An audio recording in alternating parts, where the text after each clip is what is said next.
Class 8, Unit 3, Exercise 3, Question number 10. Find the values of the following.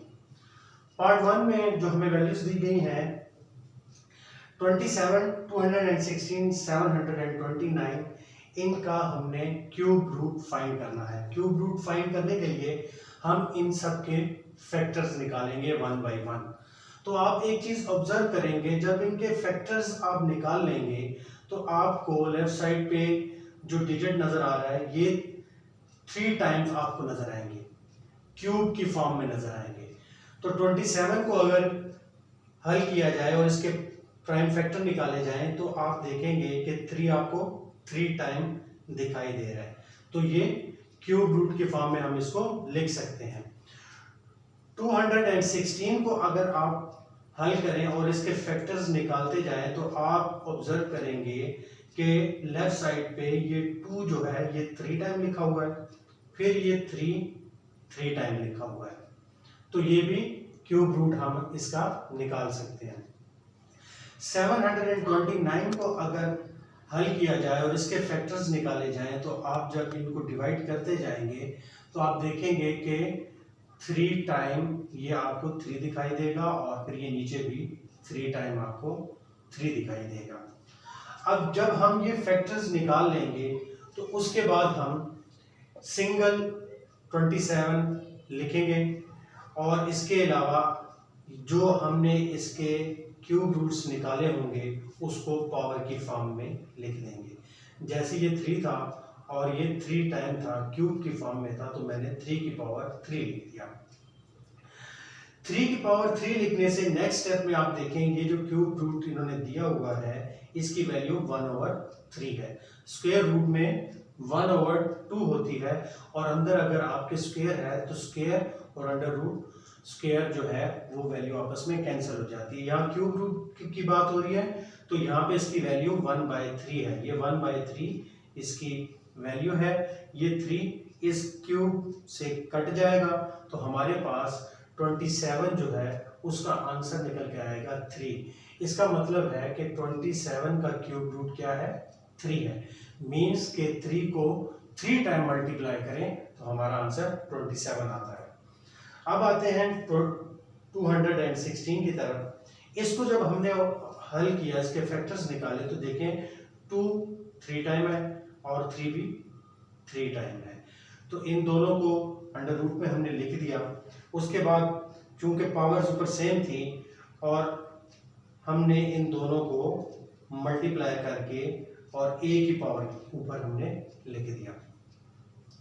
अब क्या हुआ, 6 की पावर हमारे पास 3 आ गया, 2 3 6। फिर अंडर रूट जो क्यूब की वैल्यू है 1/3, इससे 3 कैंसिल हो जाएगा तो हमारे यहाँ पे आंसर आ जाएगा 6। मतलब ये कि 6 3 टाइम मल्टीप्लाई होने के बाद हमें आंसर देगा 216। 729 का जब हमने फैक्टर्स निकाले तो इसके हमारे पास 3 क्यूब और ये भी 3 क्यूब निकल गया है। दोनों मल्टीप्लाई हो जाएंगे तो हो जाएगा 9। 3 3 9 और क्यूब हमने सिंगल इनके ऊपर लिख दिया कंबाइन करके।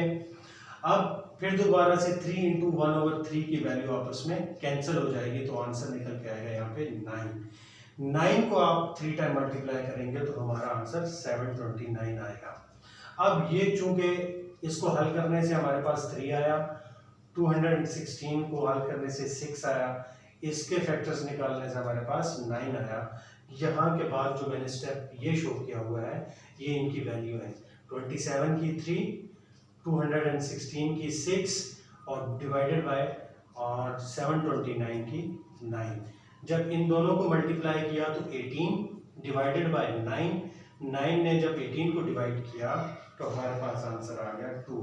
तो इस तमाम पार्ट की जो वैल्यू दी हुई थी इसको अगर हल किया जाए, सिंप्लीफाई किया जाए तो हमारे पास आंसर आता है 2।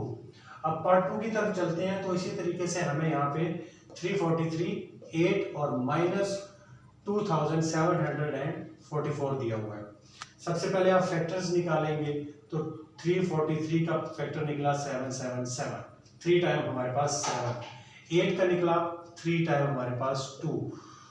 2744 का निकला 3 टाइम 2 और 3 टाइम 7। तो अब हमने इनको इलादा से करके यहाँ पे लिख दिया ताकि हम इसको काट सकें और जो 343 का है क्यूब रूट इलादा से हम निकाल सकें। यहाँ पे इसके नीचे ही अगर करते हैं तो क्वेश्चन थोड़ा सा कॉम्प्लिकेटेड हो जाता, देखने में भी आपको ज़रा मुश्किल आती, लिखने में भी। तो इलादा से हमने इसको हल कर लिया है। तो 343 7 का क्यूब था, तो इसकी वैल्यू 1/3 से कैंसिल होगी तो 7 आ गया। 7 3 टाइम मल्टीप्लाई होगा तो 343 आएगा। इसी तरह 8 की पावर, यहाँ पे देखेंगे 2 की पावर 3 जो है वो 8 के बराबर होता है, 1/3 से वो कैंसिल हो जाएगा तो ये 2 आ जाएगा। अब यहाँ पे एक्चुअल वैल्यू थी माइनस के साथ, जबकि हमने निकाली है 2744 पॉजिटिव वैल्यू के साथ। ये आप जो पॉजिटिव के साथ निकालना है, इसके साथ जो माइनस था, इस माइनस को मैंने सेपरेट कर दिया -1 करके, कि -1 जो है मल्टीप्लाई हो रहा है इससे, तो बात वही है। तो इस सूरत में ये पॉजिटिव हो जाता है और -1 आपका साइड में हो जाता है। तो 2744 जो है, जब इसके हमने फैक्टर्स निकाले तो हमारे पास 2 का क्यूब और 7 क्यूब, 2 क्यूब 7 क्यूब ये निकल के आया। -1 चूंकि माइनस की वैल्यू थी इसलिए वो सेपरेट चल रहा है। इन दोनों को मल्टीप्लाई करें तो 7 2 14 होता है और ये क्यूब उसके ऊपर आ जाता है। अब यहाँ पे -1 और 14 को आपस में मल्टीप्लाई कर दें तो वो दोबारा से -14 हो जाता है और क्यूब की वैल्यू क्यूब रूट से ये जो रूट पड़ा हुआ है इसके साथ कैंसिल कर दें, डायरेक्ट कैंसिल कर दें, नहीं तो 1/3 लिख के आप इसको कैंसिल कर सकते हैं। तो कैंसिल करने से हमारे पास यहाँ पे आंसर आया -14। इसका मतलब है कि -14 3 टाइम मल्टीप्लाई हो तो हमारे पास आंसर आता है -2744। जब अब इन सब की वैल्यूज निकल गई तो अब मैंने इसके अकॉर्डिंगली यहाँ पे इनके जो आंसर थे उनको फिट कर दिया। 343 की जगह 7 मल्टीप्लाई 8 की जगह 2 डिवाइडेड बाय इसकी जगह -14। 7 2 14 हुआ, 14 डिवाइडेड बाय -14 हुआ, तो 14 14 से कट गया तो हमारे पास आंसर आता है -1।